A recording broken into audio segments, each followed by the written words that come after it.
To our last lecture of anthropology.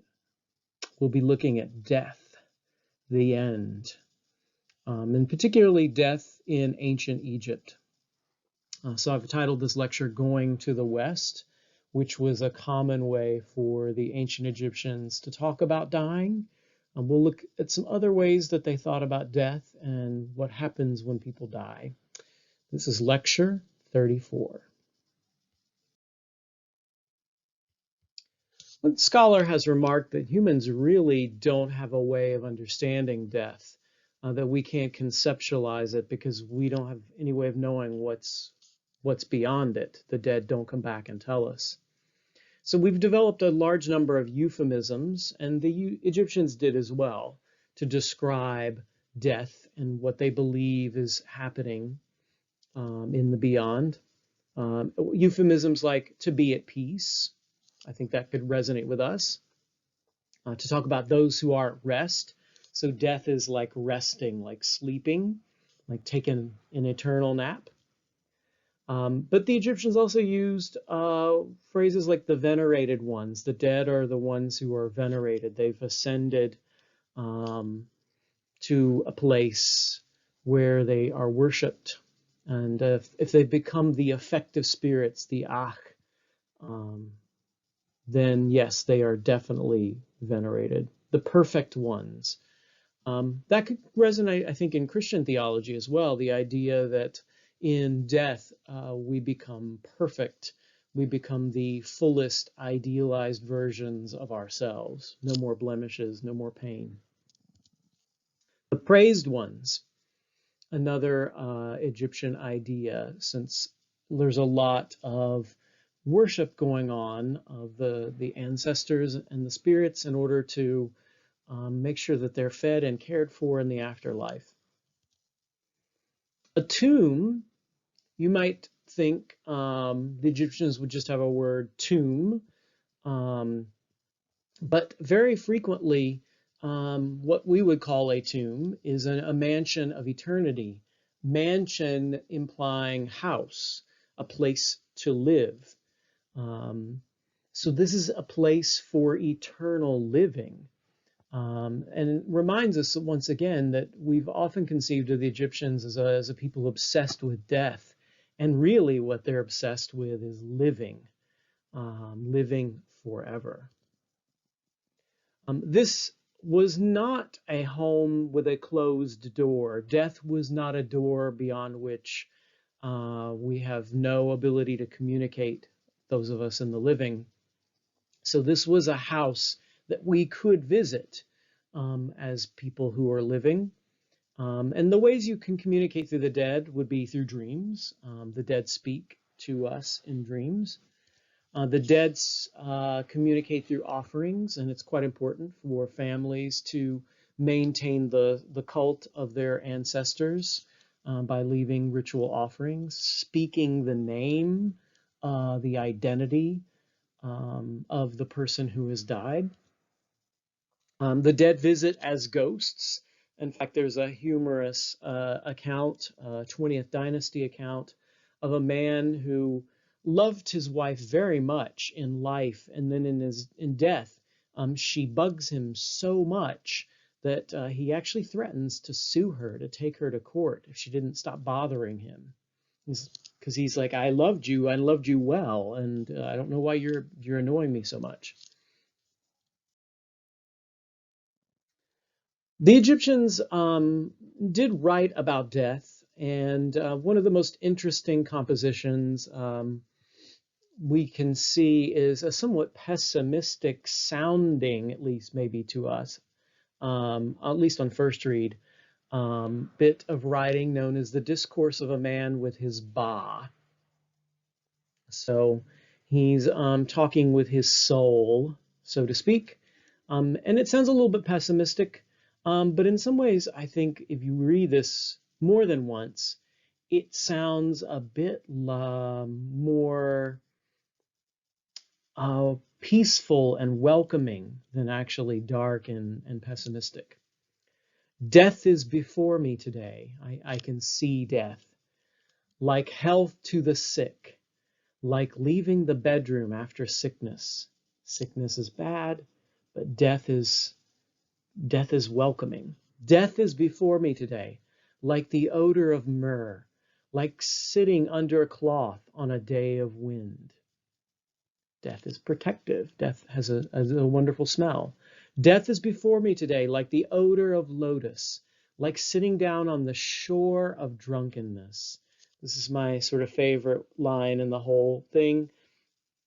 That the idea that death is like this state that you can enter into, the shore of drunkenness. I think it's a very powerful image of this place that you can be, that is not necessarily a bad place, a good place.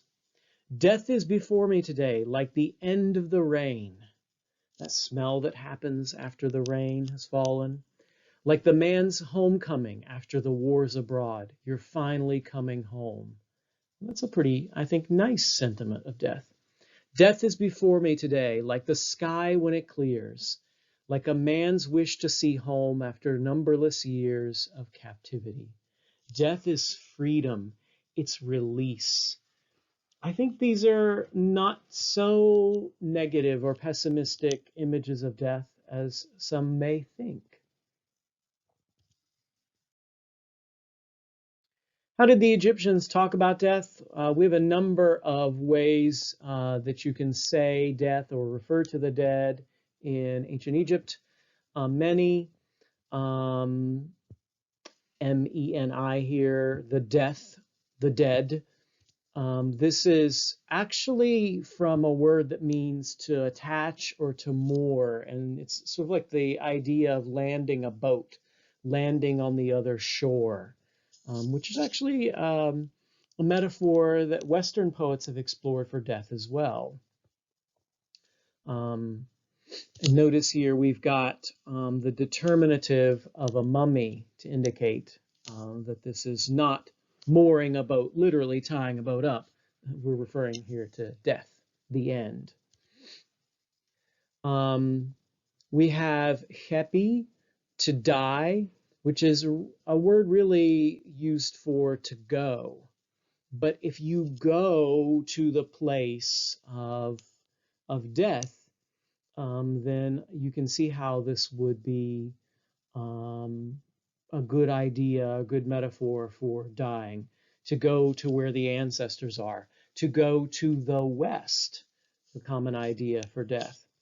The determinative here at the end is a person kneeling, so they're sort of bent over and blood is pouring out of their head. Probably the most common word for death is mut, not to be confused with the word for mother, which has a vulture hieroglyph. So mut here has the same determinative in hepi, which is a person kneeling and blood pouring out of his head. Where do you go when you die? Well, that's of course the million-dollar question that all cultures that think about death try to answer. Heaven for the Egyptians is a water-filled world, which is not a surprise given the life on the banks of the Nile, life in the delta marshes, the water that sustains life in Egypt. You'd be surprised if the Egyptians conceive of water sustaining the afterlife as well.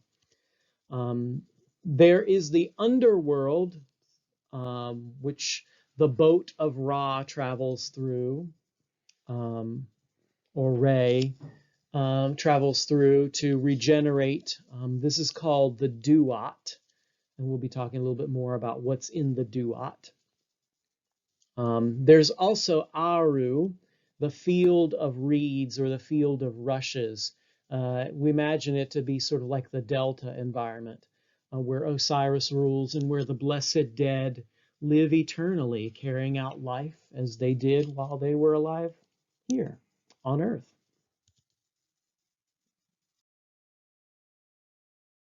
Here's an illustration of Aru, the fields. This is from a tomb of a man named Senedjem. So you can see they're working out in the fields, things are growing, plants are growing, boats and water, all referred to here in the illustration, which is not a surprise given how important water is to ancient Egyptian life.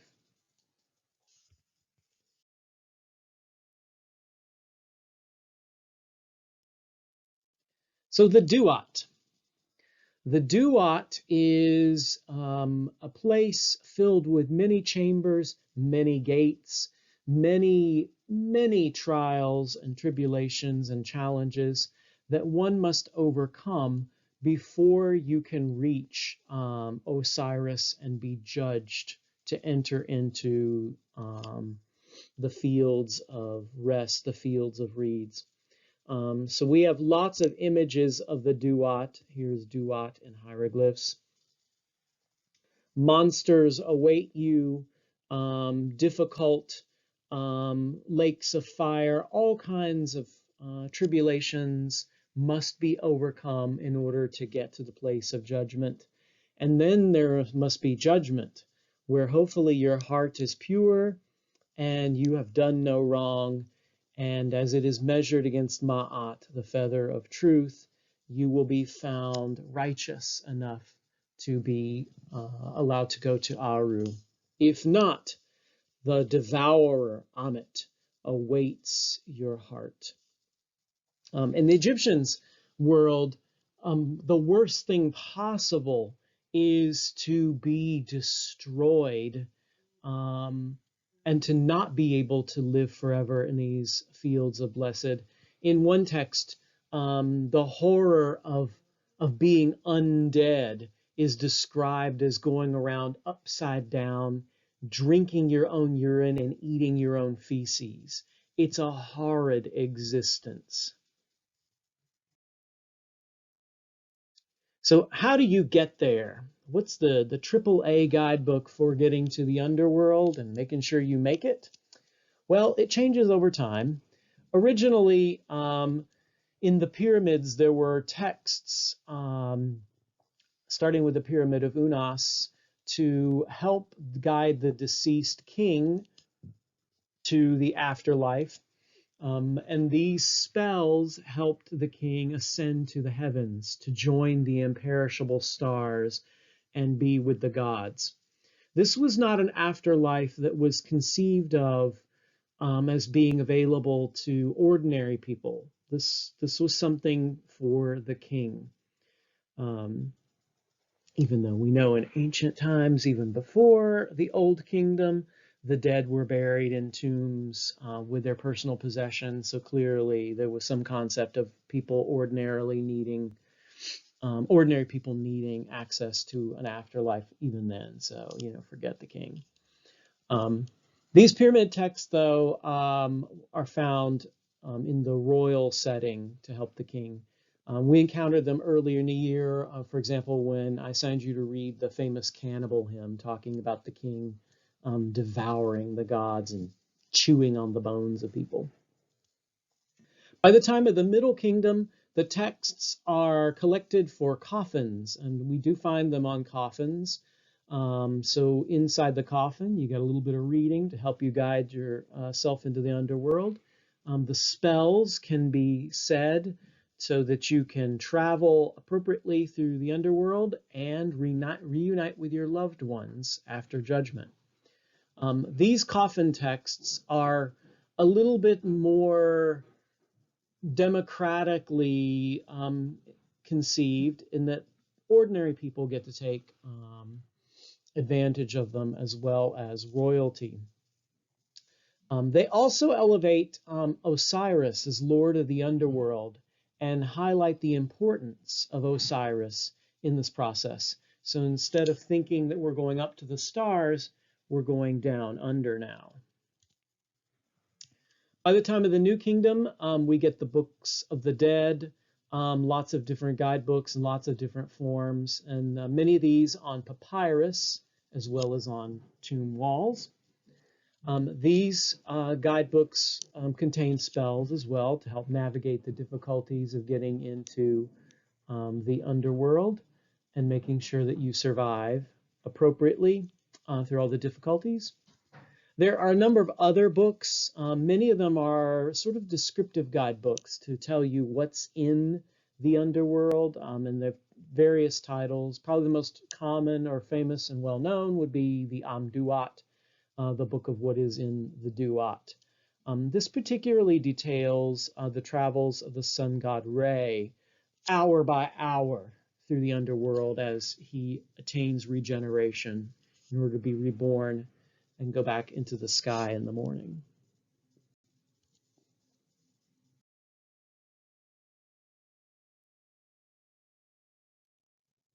So here's an illustration of traveling through the underworld.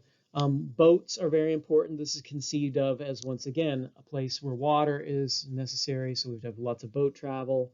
There are monsters, the great monster, the great snake Apophis or Apep, which has to be defeated so that Ray can regenerate.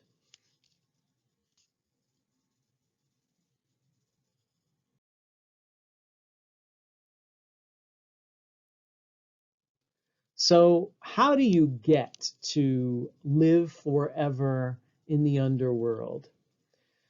The ancient Egyptians developed the technology of embalming. Um, Early in Neolithic times, they just buried people in oval pits in the ground, sometimes in jars. And they must have observed the natural drying process of the body at some point, bodies that got exposed, and realized that the desert sands did make it possible to keep the body relatively intact. When you move to a tomb, however, you keep the desert sands from drying the body out. So the Egyptians had to develop a technology, a science, as we've talked about before, of how to embalm. The process lasted around 70 days, had lots of elements to it, probably about 40 days total for the drying process. There's a ritual, a series of rituals involved, a series of steps involved. Um, Starting with an incision to remove the organs, removing the brain by going up through the nose or the base of the spine. There's one case where the body was removed, the organs were removed through the anus, but mostly through an incision on the side of the abdomen or just above the groin area in a diagonal incision. The heart is left in because the heart is the seat of who you are as a person. Um, the interior would be packed with material in order to soak up body effluents. There would be resins and oils applied. The body would be packed with a substance called natron to help dry out the body. We'll be talking about the chemistry of natron, and I'm going to be making some to actually pass around and show you guys, because you can actually make it at home. So I'll tell you how. The exterior of the body would be covered in resins after the cleaning and drying process. The interior would be repacked clean. We see all kinds of repacking, sometimes sawdust, mud, lots of packing materials to plump the body out to keep the shape. The process, of course, sallows and takes the plumpness out of the skin. So there are plenty of instances where the ancient Egyptians, put packing material under the skin. They firmed up breasts for women because the goal is to keep you as you were. And then you'd be wrapped in linen. Every part of you, fingers, toes, all wrapped in linen. Spells said, amulets buried in along the process in order to protect you as you were entering the underworld. The internal organs themselves would be dried and packed in special jars to be buried in the tomb with you, called canopic jars. And I'll show you the 4 canopic jars and the 4 sons of Horus that guard each organ. Once all of this process was done, all the spells were said, all the wrappings are done, the funeral could take place, featuring public mourning, which you could hire mourners for, women who would wail and make a great deal of noise, sort of in imitation of Isis and Nephthys when they cried out when Osiris was killed, their husband of Isis, the brother of Nephthys, also the brother of Isis. There would be feasts and rituals, the most important of which is the opening of the mouth. This is incredibly important. Priest or the son, the oldest son, used ritual knives and an adze, which is like an axe, to symbolically open the mouth and the eyes and the ears, to allow the mummy to see, speak, hear, taste, smell in the afterlife. This process actually had about 75 steps in it, and different things that had to be said and done to make the mummy come back to life in the afterlife. Followed by then the burial. There would be a family member helping stock the tomb with the materials of that deceased person, as the family members are weeping and mourning, and maybe leaving some flowers to say goodbye. Someone would sweep and seal the tomb after the whole process is over, but it's not over because the family could return and leave offerings for the dead to say the deceased's name to keep their memory alive throughout this process. So we have an illustration of it here, showing the steps going through over time. Excuse me. The process was pretty complex, and therefore was labor intensive, and therefore, excuse me, this could only be something that the wealthy could afford in its fullest form. So I don't want you to think that every Egyptian could afford having to go through this. Ordinary folks are just thrown into the ground with as much ceremony as the family can put together. So keep in mind that this is a pretty costly process. The Greek historian Herodotus tells that there were 3 basic packages that you could pick from, one a pretty expensive all the way down to a pretty cheap option. But even the poorest folks probably couldn't afford this kind of work to be done.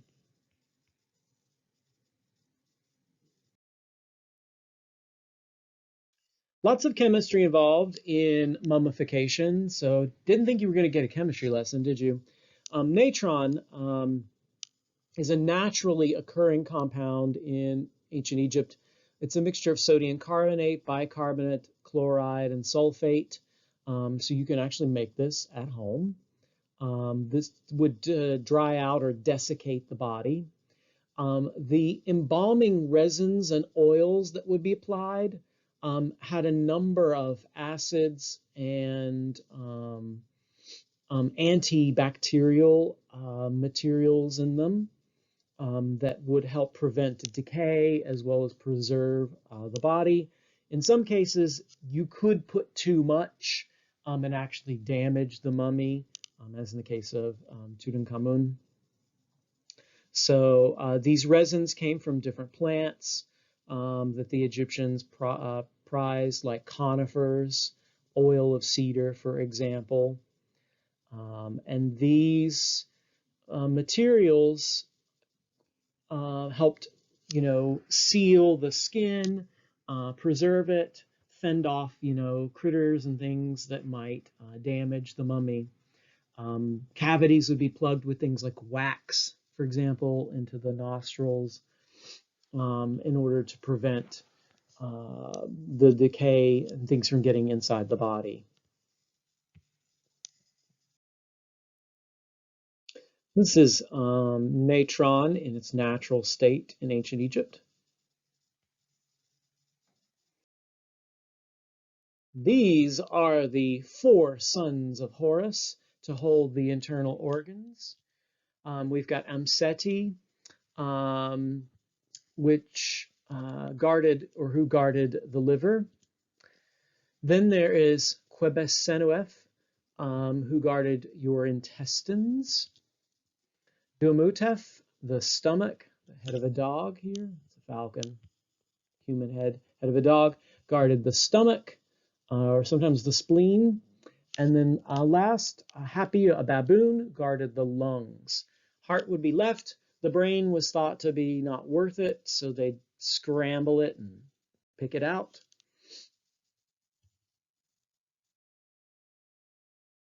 Here is the opening of the mouth ceremony. So they're touching the adze to the mouth here, and jackal-headed Anubis represented, since he helps the dead get to the underworld, guides them to where they're going to go, presides over the opening of the judgment ceremony. You notice here more of these ritual adzes, mourners, people offering. We've got a priest over here. You can tell if you see someone in an Egyptian scene wearing a leopard skin, it's a priest.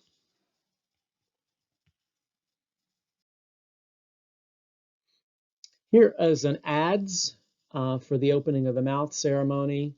And then this is one of the knives used, Peshekaf knife, for the ceremony, which had about 75 steps to it with various things that had to be done and said.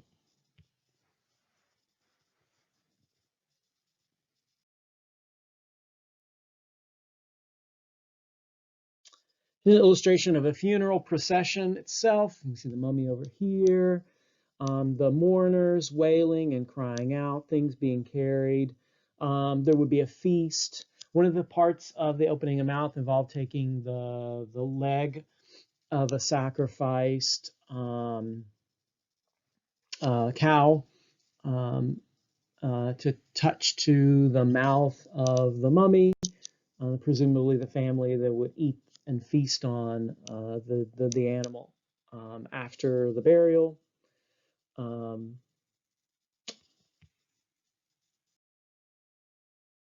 This is a false door, which is where people would leave offerings. The spirit of the deceased, the deceased Ka, sort of their life force, could come and go and receive these offerings. So it's like a fake door.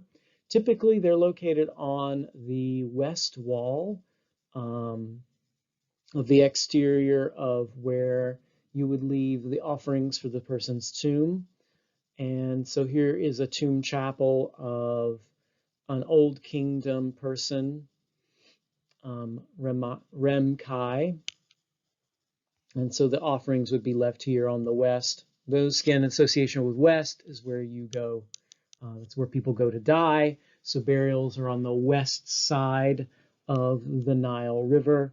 The sun sets in the west. That's where Re dies each evening.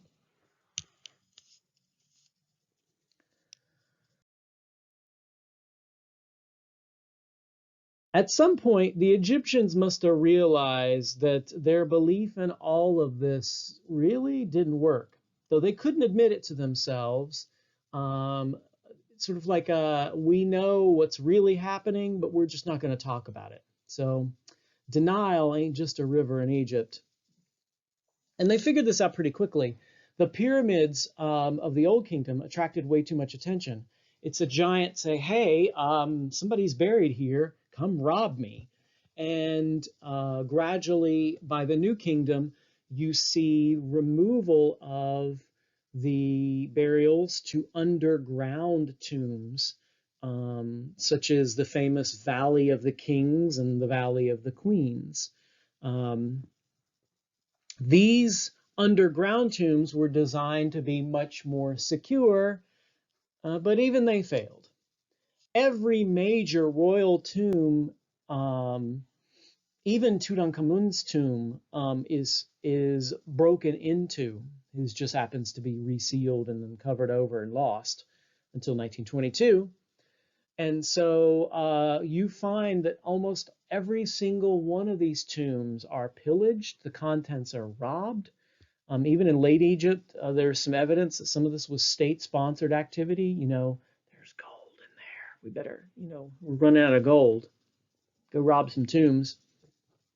The robbers frequently mutilated and burned the mummies, so much for survival. And that way, of course, the process of ripping the bandages off, looking for precious amulets and things stored within. This, of course, Egyptians realized, and they had to have known that all of their magic and all of their elaborate preparations weren't working. But they apparently kept up with the illusion that it was, because it was so important to them. They invoked curses to try to protect the tombs. Tombs had elaborate defenses, false passageways, elaborate gates, portcullises, you name it. Everything fails. I love the curses because they're nothing like Hollywood imagines them to be. These are just samples of tomb curses that have been found. Things like, I shall seize his neck like that of a goose. He shall die from hunger and thirst. He shall have no air. He shall not exist. He shall be miserable and persecuted. It's my favorite one. Yeah, you mess with my tomb, you're going to be sad. His office shall be taken away before his face, and it shall be given to a man who is his enemy. Ha ha. His face shall be spat at. Here's a pretty graphic one. A donkey shall violate him. A donkey shall violate his wife. Which is a pretty common curse for the living as well. May a donkey copulate with your wife. Could be uttered to the living. His heart shall not be content. He shall be cooked together with the condemned. His name shall not exist in the land of Egypt. Still, they didn't work. Here is Kings Valley. It's a much favored tourist destination in Egypt because it's where Tutankhamun's tomb is located, as well as the tombs of the New Kingdom kings and queens.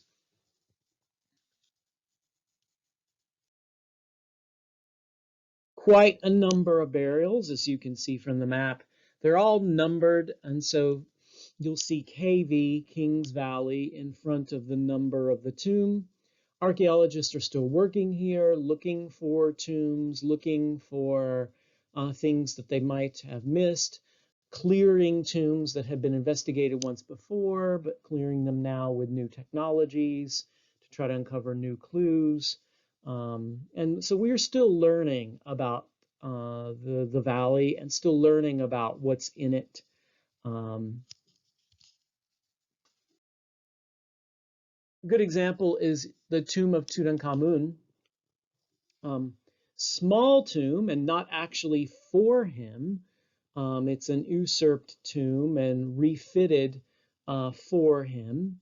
So tiny little tomb with an annex where all these pieces of wonderful furniture and chariots were found. The actual burial chamber itself with its famous gold shrine and its multiple coffins for the mummy and a treasury. The latest hot news out of Egypt is that there might be, beyond either this north wall here or this wall over here, a hidden extra chamber. One archaeologist thinks it's where Nefertiti is buried. Another thinks that it might be Tutankhamun's wife. So ground penetrating radar has located some voids in the wall beyond. There's some evidence that the wall itself is not actual bedrock, that it's plaster, and so there's a potential that you could find more just beyond the wall here. Many of these tombs are quite elaborate. This is a tomb plan showing you how far going down into the rock it would go. See, hear things like a shaft in order to discourage robbers. Don't fall into that shaft and die. Didn't discourage robbers at all. Um, More passages, hallways with columns. These would be decorated with scenes, all kinds of scenes from many of the books, the Amduat, the Book of Gates, the Book of the Divine Cow, burial chambers, extended even on further down. Some of these tombs were quite large and must have required an exceptional amount of labor to dig out this rock out of the ground in order to construct these burial places.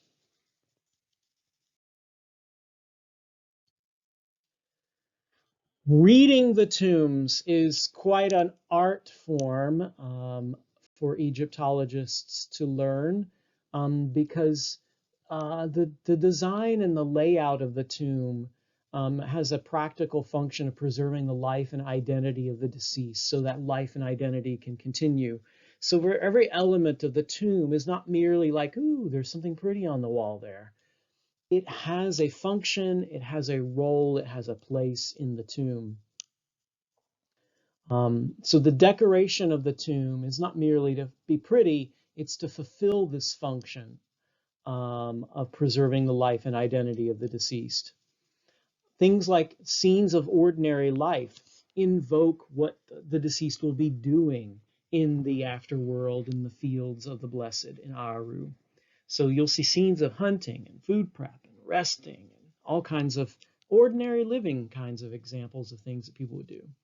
You'd see scenes that are sort of brimming with fertility references and sexuality references because life includes reproduction, and the deceased hope to continue to do that in the afterlife. Plenty of imagery of the owner of the tomb. The largest image in the tomb usually is the owner, unless there's an image of like Pharaoh or gods. And typically the owner would be young and in his or her prime. Sometimes you do see them as older and plump to signify they're wealthy. If they're plump, they eat well. Names and titles, preserving the name, the titles, what that person did in life is key to preserving the identity of the deceased.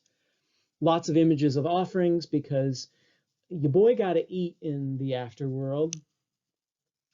So we need to have, thousands upon thousands of pieces of beef and geese and onions and all the good and lovely things that we're looking for in the afterlife. Particularly starting in the Middle Kingdom, lots of 3D models, some of the most incredible models of ancient Egyptian life. You see little models of houses, boats, bakeries and breweries with little people carrying out activities. They're quite fantastic that you see in particularly the Middle Kingdom. And once again, these are evocations of what you expect to see in the afterlife. Brewing and baking is going to continue. You will also find ushabtis, which are figurines that aid the tomb owner in completing the task of living in the beyond. So the ushabti magically comes to life and aids the tomb's deceased in doing the chores and doing the things that need to be done. Ushabtis are probably the most common of all artifacts other than pottery found in ancient Egypt. There's thousands and thousands and thousands and thousands and thousands and thousands and thousands and thousands and thousands of these, that you will find. Like these here. So you can see them. Tombs would be just stocked with them in order to magically come to life and help the tomb owner continue to do the work of living, not dying. And finally, I could not end this lecture without referring to our own hometown's mummy. Yes, that is correct. The Ohio History Connection has a mummy, Amunet. Amunet was donated by an ambassador to Egypt in 1926, who was from Ohio. So he donated this mummy.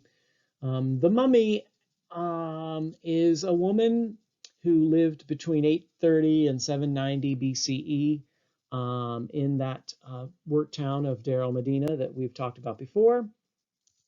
She was probably between 35 and 45, about 5'2", and apparently died of natural causes. She apparently appears to be like a wealthy person, or at least a well-off person, and that she shows no obvious signs of like hard work. It would show up in the way the bones are. No sort of like indications of like ongoing problems with her life. She just happened to die of natural causes and was mummified. Um, the woman in the coffin, though, is not actually the person on the coffin. It turns out the ambassador bought the coffin and then got a mummy to go in it, so you get a matching set. So it's a coffin for somebody else, and she turns out to not be the original owner, which is not uncommon in ancient Egypt. We see usurpations of burials, coffins, people stealing coffins and reusing them, changing the names and titles on them. We see usurpations of tombs all the time. It's not uncommon in ancient Egypt. So about, I guess, 2013, the Ohio History Connection and OSU did all kinds of scans of the mummy to identify what we could about her, and her face was reconstructed. This is probably what she looked like. You can see the coffin here. And she is on display, probably the most popular display at the Ohio History Connection. So, yes, Columbus has a mummy connection. Go check it out. Thank you for joining me on this journey through anthropology with particular attention to ancient Egypt. Yes, it's fitting that we end with death because death is the last door, the last part of life that we overcome. So I bid you adieu.